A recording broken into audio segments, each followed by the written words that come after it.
Hey yo, what's up everybody? My name is Ever the Jester, and I want to apologize for this video being 3 days late.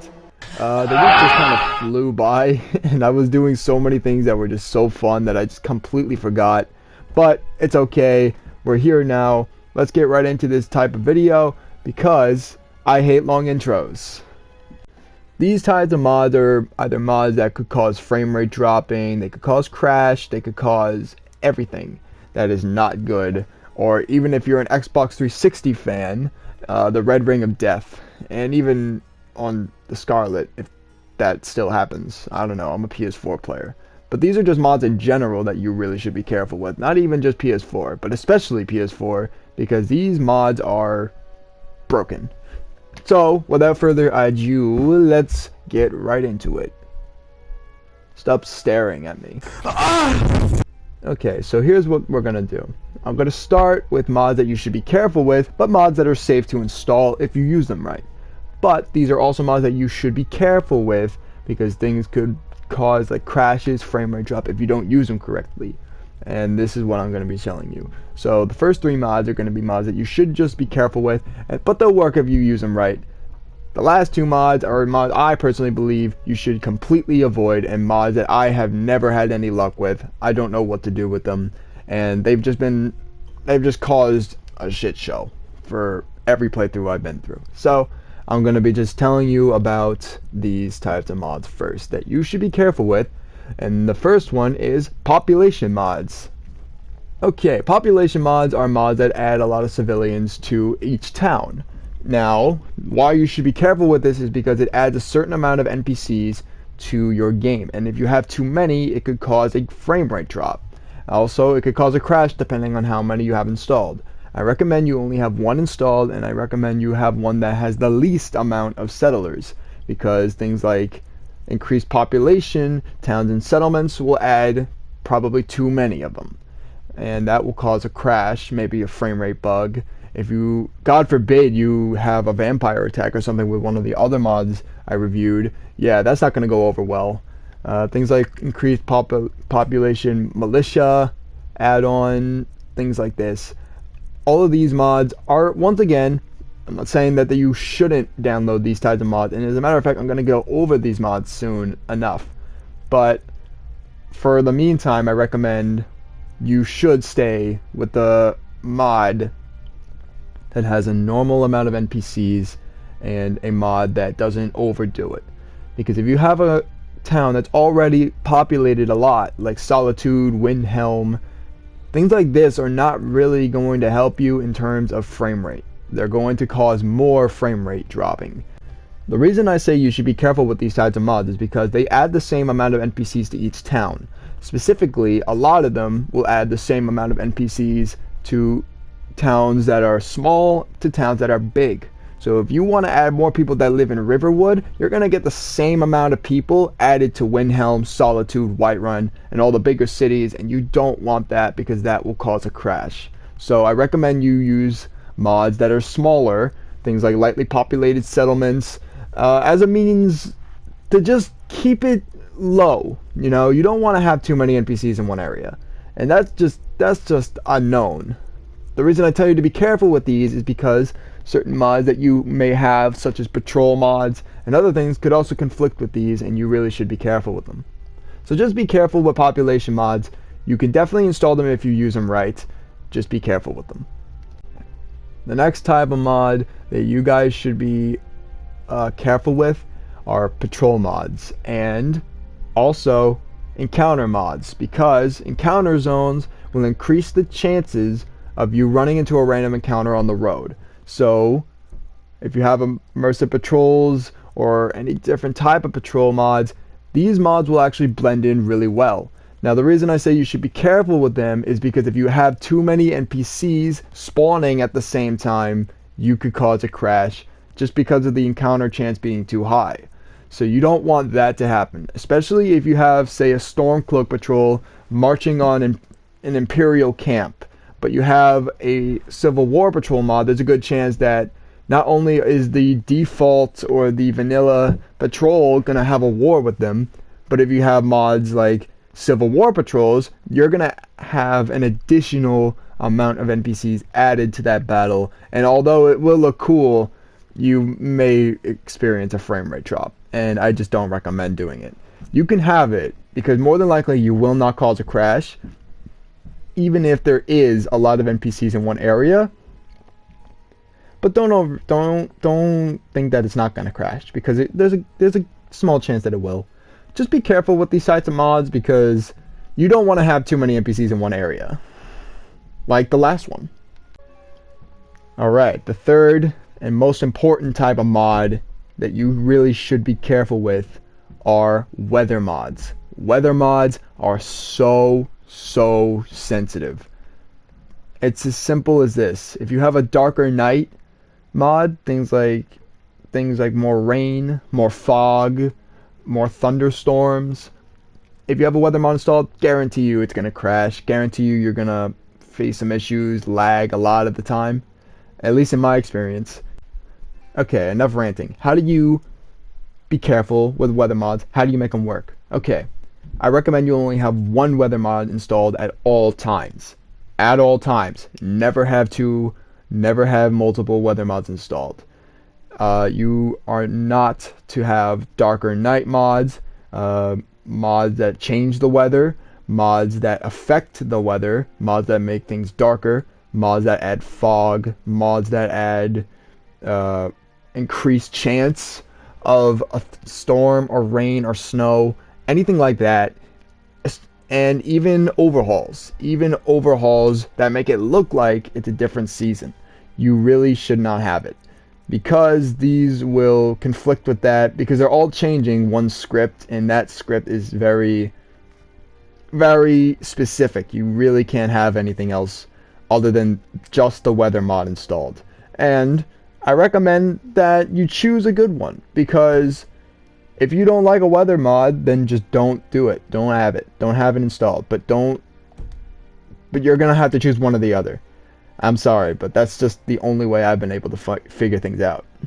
Alright, we're moving on to the mods I personally think you should avoid, and it's ring mods is the first one. Now, it's a little bit tricky to explain why you should avoid these types of mods, because they are such a big category that a lot of them are safe to use, but a lot of people use the ones that you shouldn't use.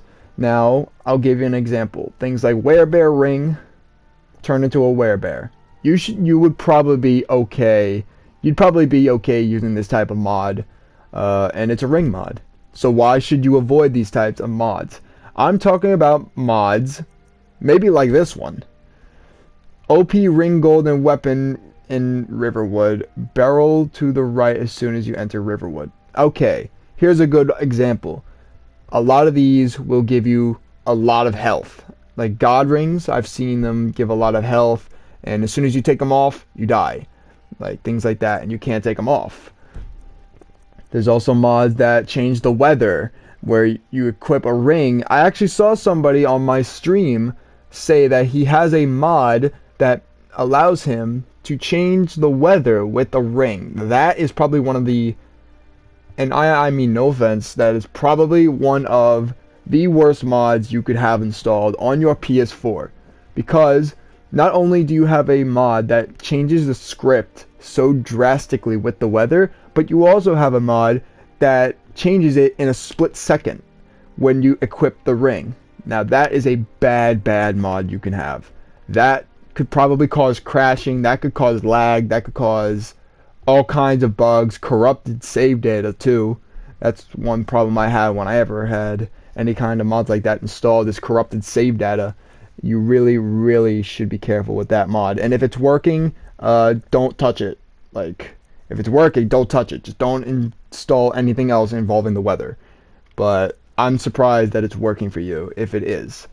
But I personally think you should not have that mod installed. I'd recommend just have a weather mod installed, and one that you're content with, rather than one that you love, but it'll cause every aspect of the game to break. Now, another thing about ring mods is there is a type of ring mod that you can't have installed either, and that is probably something like, where is it? Cheat rings. There it is. Cheat rings. It's a ring that gives OP ability and can be found in Dragon's Reach on a barrel near the door. Things like this could cause just kind of incorrect leveling. I've had an issue where if I have a ring that gives me completely overpowered stats when it comes to the tree, you know what I mean, like the level up tree, that could cause incorrect leveling. I personally use a mod called Triforce Ring, and all that does is it grants you legendary stats, but it doesn't do anything in the weapon tree. That's a good ring mod because it allows you to not die and have really good OP stats, but it doesn't affect anything. You could take it off, you can do whatever you want. You could take, not only can you take it off, but it doesn't affect your leveling. So that's a really good ring mod that I recommend you use. Just none of the ones that affect any type of weather mods, none of the ones that affect the weapon tree, and none of them that affect leveling. Those are the type of mods that you really should avoid. Oh boy, where to start with this one? Cheat rooms, they are probably the worst type of mod you can have installed for a PS4 player. I recommend you use, these are the ones that I use. I've only ever had 2 mods that ever really worked and not cause anything bad, and that's New Adventurer's Wardrobe, which has most of the in-game clothes, and Helgen Armory, which just adds every type of thing, but it's also not enchanted, so that's good too. It doesn't take the originals, it just makes a clone of them, and that's really good. I've only ever had these 2 mods installed because these 2 mods don't conflict with anything. They don't conflict with quests, they don't conflict with anything. Things like Cheat Room, Saints and Seducers, Skyrim Cheat Room, Ultimate Forgery. Sometimes they take original quest items and put them in the armory, and that completely breaks that quest. That completely breaks quests. They cause frame rate drops, they cause gray face bugs, they cause crashes, they even break some weather mods sometimes. Like, they conflict with almost everything. Like, if you have a cheat room installed and you haven't crashed once, I gotta be honest, I'm very surprised, because I have never once heard of somebody who's on a PS4 have no issues with a cheat room, other than Helgen Armory and New Adventurer's Wardrobe. Things like this one, where's the other one? Where is it? I know it's around here somewhere. There it is. Aladdin's Ultimate Armory. Things like that will completely break the game because it completely takes quest items and puts them in the armory. So when you do that quest, you're not going to get the items. There's a lot of those cheat rooms that do that. And I'm not saying that every cheat room does. I'm just saying a lot of the time it's overwhelming with things like all the weapons in one area, all the armors in one area, all the gems in one area, enchantments and stuff like that. Some even have training rooms where you can spawn things in and attack them. That causes horrible frame rate drops. Everything. It's the whole package. You really should avoid cheat rooms altogether. The only ones I've ever had any success with is Adventurer's Wardrobe and Helgen Armory. And that's because they don't take the original quest items away from the quest. They actually clone them and they put them in somewhere, and they're not enchanted. I've had to enchant all my armors, all my weapons, and they all look like it. Like they all, for example, actually Stenvar, if you've noticed, has Volendrude, and that's that big ass hammer you get from the Orc Stronghold. It's the one that literally looks like Shao Kahn's hammer. I got that and it was completely unenchanted. It's a clone, and that is probably the best thing that these mods could have done. And I'm surprised that no other mod has done this. And I'm not knocking these mod creators at all. Cheat rooms are probably really hard to make, and I respect them, but as a PS4 player, I've just had no luck with them.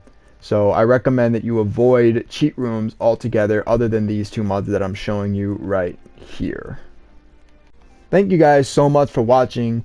As always, I'll see you all in the next video. Peace out, yo.